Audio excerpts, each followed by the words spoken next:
This is World News Program, coming to you live from Algiers with me, Mariam Zian. To the headlines. The Zionist entity escalates its aggression across the West Bank with raids, mass arrests, home demolitions, and rise in settler violence. The Palestinian Prisoners Club says 40 Palestinians were detained within hours.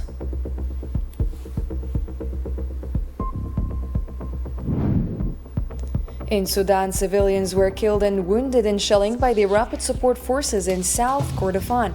The army announced the killing of dozens of enemy fighters in the area, while Abdel Fattah al-Burhan said celebrations will soon mark the liberation of all cities targeted by the RSF. Amid U.S. escalation in the Caribbean, Donald Trump announced a naval oil blockade on Venezuela. Caracas rejected what it described as brutal U.S. threats, vowing not to submit to any external power. China and several Latin American countries voiced support for Venezuela and opposition to what they called intimidation tactics.In Ukraine's war, Vladimir Putin warned of expanded military operations if diplomacy fails. And the U.S. administration is preparing to impose new sanctions on Russia's shadow fleet of oil tankers if President Vladimir Putin refuses to reach a peace agreement with Ukraine.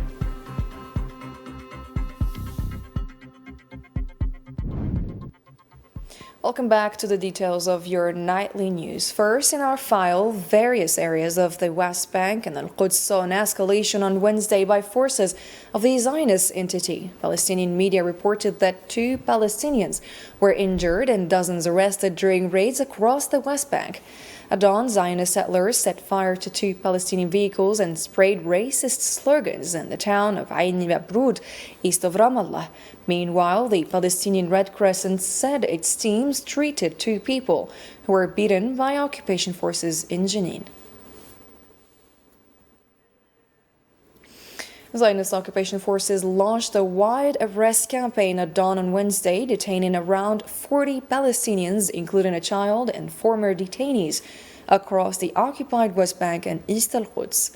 The raids targeted Beit Lahem, Jenin, Salfit, Ramallah, Nablus, Tulkarem, and Al Khalil, and were accompanied by home invasions, assaults on detainees and their families, and deliberate vandalism of property. In Jenin, occupation forces intensified their incursions into the city's eastern neighborhood, arresting 11 Palestinians. Meanwhile, Zionist settlers set fire to Palestinian vehicles and sprayed, again, racist slogans in the village of Ain Yabrud, east of Ramallah.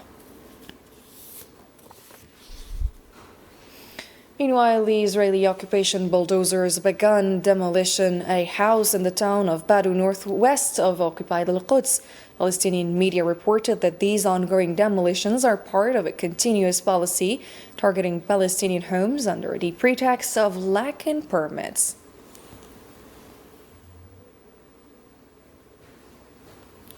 And 11 released prisoners from occupied jails arrived at Al-Aqsa Martyrs Hospital in Deir al-Balah in central Gaza. According to Palestine TV, the Zionist occupation released 11 detainees from its prisons and transferred them to Al-Aqsa Martyrs Hospital in Deir al-Balah, central Gaza.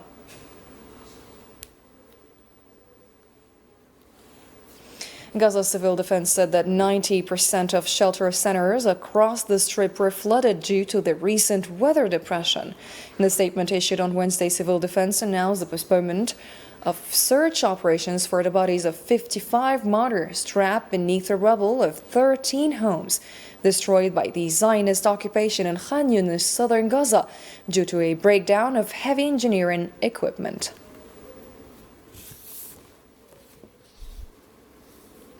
And Amnesty International warned that the impact of flooding in Gaza City is worsening as a result of continued restrictions imposed by the forces of the Zionist entity on the entry of vital supplies needed to repair essential infrastructure.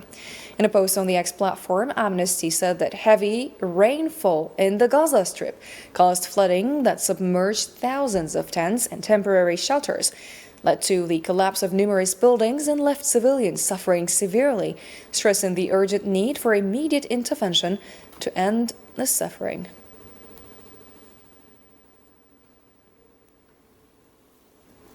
And several Lebanese citizens were injured following an airstrike carried out by the Zionist occupation on Tuesday evening, targeting the town of Siblin in Mount Lebanon Governorate.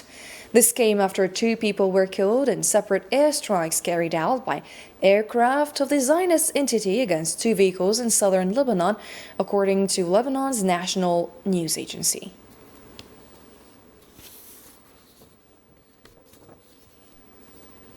Now we move on to Sudan, where several Sudanese civilians were killed and others wounded after the rapid support forces targeted the city of El-Dalanj in West Kordofan state. Local media sources confirmed on Wednesday that the rapid support forces have since early morning heavily shelled the western neighborhoods of El-Dalanj in South Kordofan state, killing at least 6 civilians, including 3 children, and injuring 7 others with varying degrees of severity. The Sudanese army announced the killing of dozens of rapid support forces fighters, including senior commanders, during battles fought along combat fronts in West and North Kordofan. Sources within the Sudanese army told Al-24 News on Wednesday that the armed forces, along with allied units, carried out aerial military operations targeting RSF concentrations in the Samima area of North Kordofan state, as well as towns and villages in West Kordofan, resulting in heavy losses in both equipment and personnel.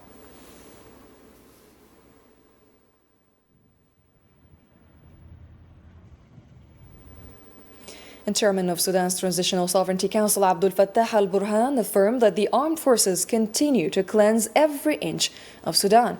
In a speech delivered on Wednesday on the occasion of Sudanese Police National Day, al-Burhan said that the Sudanese people who have consistently supported the armed forces in all state institutions will soon return to Al-Fashir, Al-Jnaina, and all other cities currently under the control of the rapid support forces.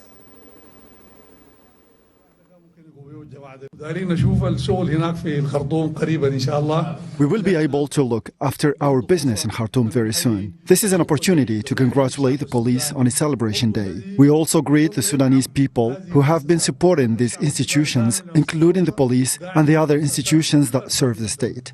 Soon we will celebrate the next police day in Al-Fashir, Al-Jnaina, or in one of Sudan's cities, which are being violated by the criminals, the murderers, the traitors, and rebels.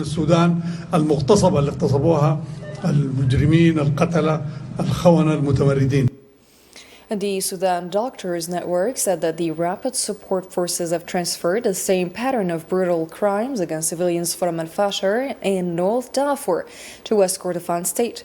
Speaking to Al-24 News on Wednesday, the network spokesperson Mohammed Faisal said the rapid support forces carried out widespread killings, abuse, and deliberate starvation against civilians in Al-Fashir on ethnic grounds, targeting a specific tribe.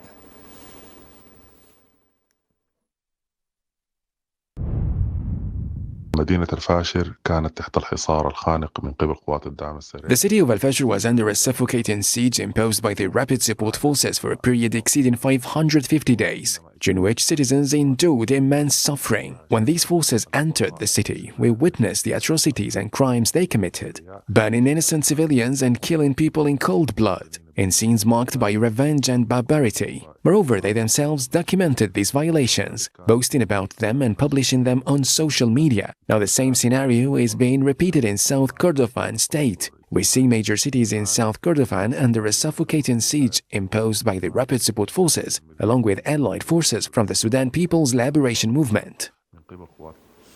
And in other news, participants in Paris on Tuesday for the International Day Against Occupation reaffirmed their solidarity with the Sahrawi people in their right for self-determination and independence. They condemned Morocco's decades-long occupation of Western Sahara, criticized its obstruction of a referendum, and called on the UN to uphold Resolution 1514 and the right of colonized peoples to independence.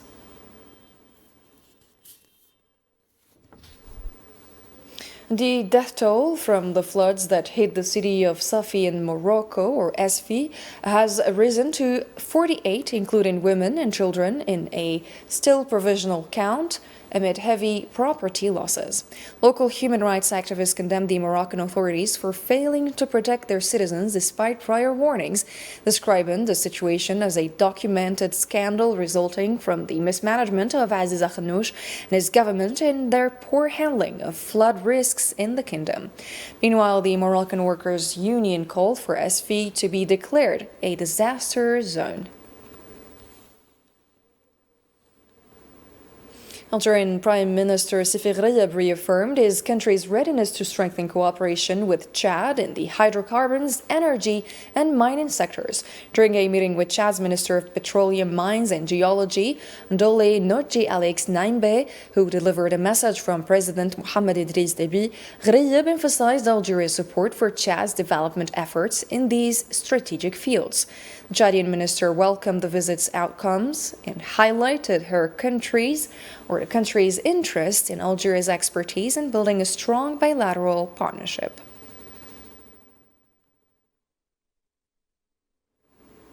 And Algeria's Secretary of State to the Minister of Foreign Affairs in charge of the national community abroad, Sofiane Chayeb, emphasized the country's commitment to protecting and supporting citizens living overseas. He met on Wednesday with Algerians in Saudi Arabia during his visit to Riyadh for the 11th UN Alliance of Civilizations Global Forum. The Foreign Ministry said the meeting reflects President Abdelmajid Tebboun's ongoing policy of listening to and consulting with Algerians abroad.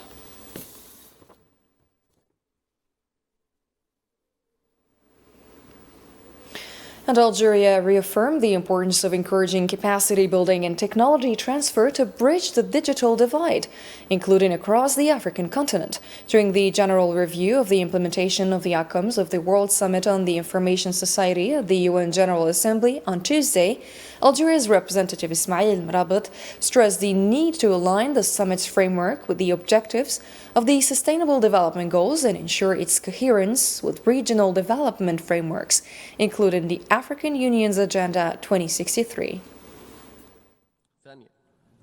تؤكد الجزائر على ضرورة تماشي Algeria underscores the need to ensure that the framework of the World Summit on the Information Society is aligned and harmonized with the objectives of the Sustainable Development Agenda. Algeria also reiterates the importance of ensuring coherence between the outcomes of the World Summit on the Information Society and regional development frameworks, including the African Union's Agenda 2063, which places digital transformation at the heart of Africa's social and economic development. Secondly, Algeria attaches great importance to strengthening international cooperation in addressing the financial and technological challenges faced by developing countries. Equally important, we believe it is necessary to encourage capacity building, technology transfer, and the establishment of sustainable and scalable financing mechanisms aimed at bridging the digital divide, including in our African continent. And you have followed in our top stories, U.S. President Donald Trump warned that he will not let anyone go through Venezuela blockade who should not go through. Trump made the statement as he returned to Washington from attending a military ceremony for soldiers and civilians killed in Syria, stressing that he wanted back the oil rights Caracas took from the U.S., as he put it. Earlier, the U.S. president had announced the designation of the Venezuelan regime as a foreign terrorist organization and impose a full blockade on the sanctioned oil tankers entering or leaving Venezuela.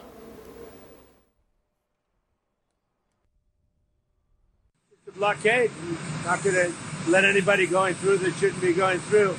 You remember they took all of our energy rights. They took all of our oil from not that long ago, and we want it back. But they took it. They illegally took it. Getting land, oil rights, whatever we had, they took it away because we had a president that maybe wasn't watching, but they're not going to do that. We want it back. They took our oil rights. We had a lot of oil there. As you know, they threw our companies out, and we want it back. The Venezuelan government described the U.S. President Donald Trump's announcement of a blockade on sanctioned oil tankers as irrational and a blatant threat. In a statement issued on Wednesday, the Venezuelan government noted that President Trump's attempt to impose an alleged naval military blockade on Venezuela in an irrational manner aims to steal resources that rightfully belong to Caracas. We must speak with ship owners in ports around the world to prepare a protest by oil and gas workers and by merchant marine workers against what we see as piracy by the US government, which is trying to impose privateering again, a big global protest, permanent not just for one day, and to prepare the defense of free trade for Venezuela and the whole world. Because defending free trade and peace in the Caribbean and in Venezuela is defending free trade and peace for the whole world. The Venezuelan army said it is not intimidated by the threats issued by U.S. President Donald Trump, stressing that it will not bargain over national dignity or submit to any external pressure. Speaking at an event attended by senior military commanders, Venezuelan Defense Minister Vladimir Padrino Lopez said the armed forces do not fear what he described as the arrogant threats of the U.S. government.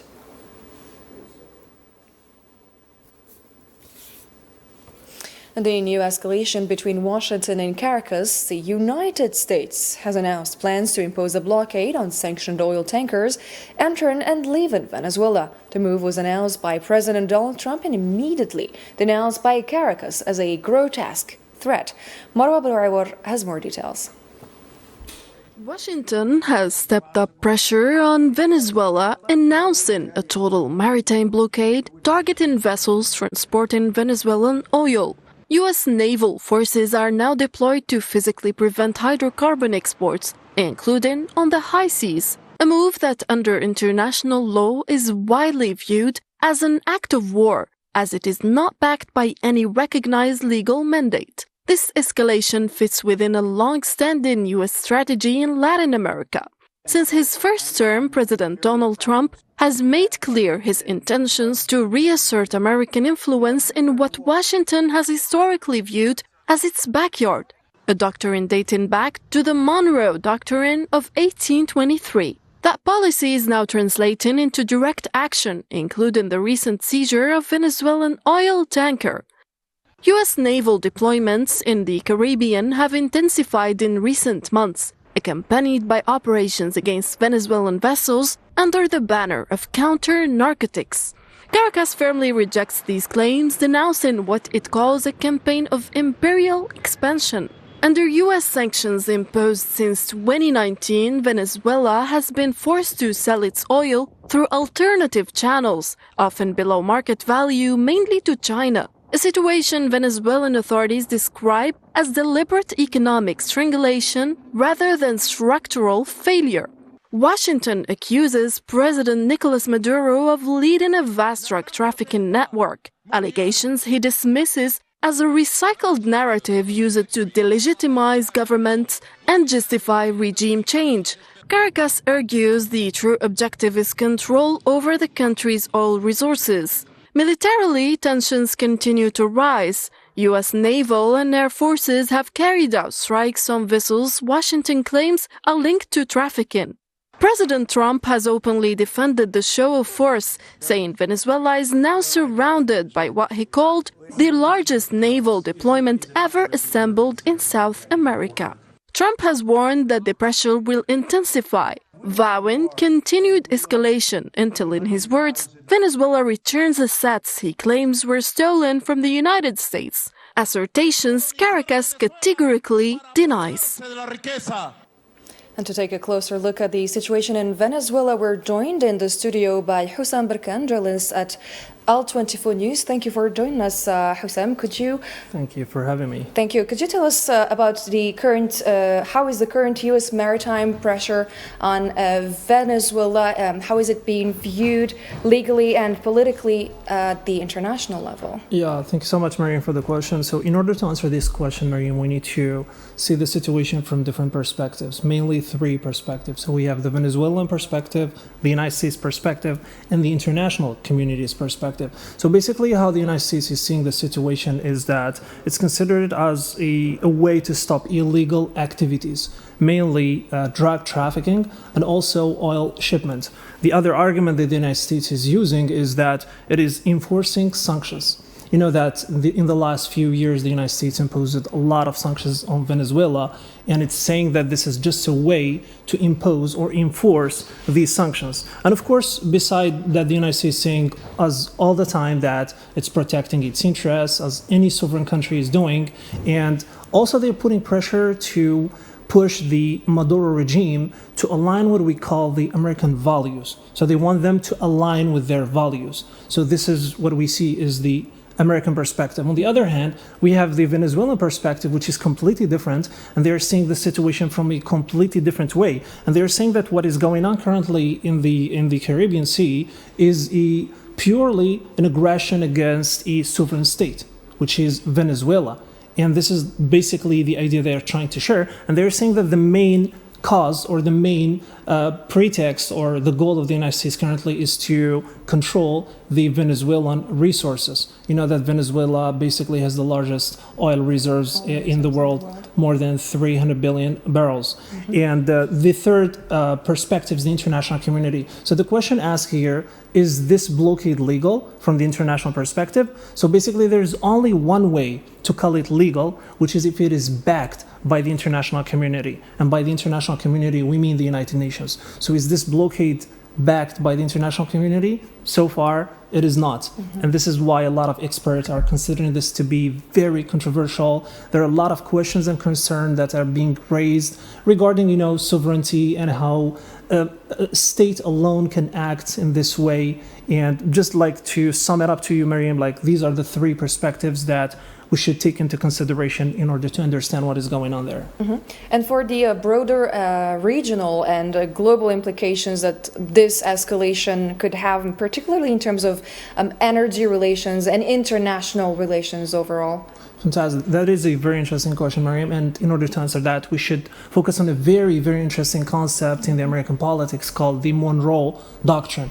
It's a doctrine that was created like years ago and is being revived currently. Just last week, you know, the United States released one of the most important strategies that everybody was waiting for, which is the 2025 NSS, the National Security Strategy, which, you know, was very controversial because there was a huge shift in the United States way of seeing the world. Policy. And yeah, exactly. So they are reviving the Monroe Doctrine, which focuses on the importance of Latin America. So basically the United States is considering Latin America or the southern hemisphere of America as its sphere of influence. So all the resources there, everything that is going on the backyard of the United States needs to be under the sphere of influence of the United States. And in the recent year, we noticed that China and Russia, you know, invested a lot in South America, which the United States is considered as very concerning. And beside the fact that, you know, South America is one of the richest regions in the world. You know, there's something called the lithium triangle. You know, 60% of the lithium of the world is in Latin America. Besides, as I said, the largest oil reserve in the world is in Venezuela. Okay. Here, like, these are the concerns that the United States is talking about. But there's another idea that I wanted to finish with Miriam, which is, you know, that the world currently is living a transitional period from a unipolar system to a multipolar system. And in this kind of transitions, things are very sensitive, and this kind of actions don't really help stabilizing the region. When we talk about a multipolar system, we're talking about nations that have great influence in their regions. And this kind of acts really doesn't help at all. And this is why we support communication, we support the international law, the rule of law, and the rule of the Charter of the United Nations. So this is just the idea that I wanted to finish with in order to answer your question, Mariam. Thank you very much for your insights and time, Hussam. And we continue with our news, and still we stay with the same context. So Cuba rejected the U.S. naval blockade imposed on Venezuela, describing it as a serious violation of international law. Cuban Foreign Minister Bruno Rodriguez said the move represents a further escalation against the Bolivarian government and reaffirmed Havana's full unwavering support for Venezuela. Mexico's President Claudia Sheinbaum urged the United Nations to intervene to prevent bloodshed in Venezuela, criticizing what she described as the organization's notable absence following Washington's decision to impose a blockade on sanctioned oil tankers. And for China, it also voiced opposition, with the foreign minister Wang Yi telling his Venezuelan counterpart that Beijing rejects unilateral intimidation and supports countries in defending their sovereignty, reaffirming China's strategic partnership with Venezuela. We have another international reaction, and that's from the UN Secretary General Antonio Guterres, who called for restraint and the immediate de-escalation of the situation in the Caribbean. And the Secretary General also calls on all stakeholders to honor their obligations under international law, including the UN Charter and any other applicable legal framework to safeguard peace in the region. And on the Ukraine war, Russian President Vladimir Putin warned that Moscow could expand the scope of its military operations and forcibly reclaim what he described as Russia's historic territories if diplomatic efforts fail. Speaking on Wednesday during an expanded meeting of Russia's Defense Ministry Council, Putin said Moscow would work to widen demilitarized zones, accusing what he described as powerful NATO countries of standing behind Ukraine and supplying it with weapons and military equipment. He added that the alliance continues to provide Kiev with intelligence support and deployed military advisors. The goals of the special military operation will undoubtedly be achieved. We would prefer to do so and eliminate the root causes of the conflict through diplomacy. If the opposing side and its foreign patrons refuse to engage in substantive dialogue, Russia will achieve the liberation of its historical lands by military means. The task of creating and expanding a security buffer zone will also be pursued consistently. The Kremlin spokesman Dmitry Peskov said Russia is waiting for the United States to inform it of the outcome of its consultations with Ukraine and the European Union on the Ukrainian settlement once they are concluded. In a media briefing, Peskov added that the seriousness of Ukrainian President Volodymyr Zelensky's commitment to pursuing peace will become clear once Moscow receives the documents containing the joint proposals agreed upon by Kiev and the European Union.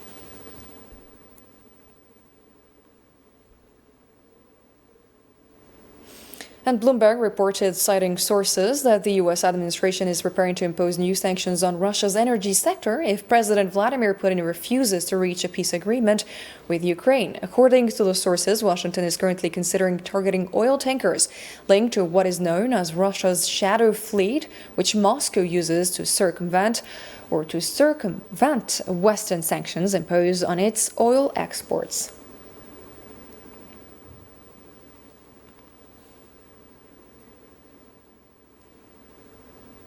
After months of debate, EU leaders will decide on Thursday whether to use Russia's frozen assets to fund Ukraine in what could be a make or break moment for Europe.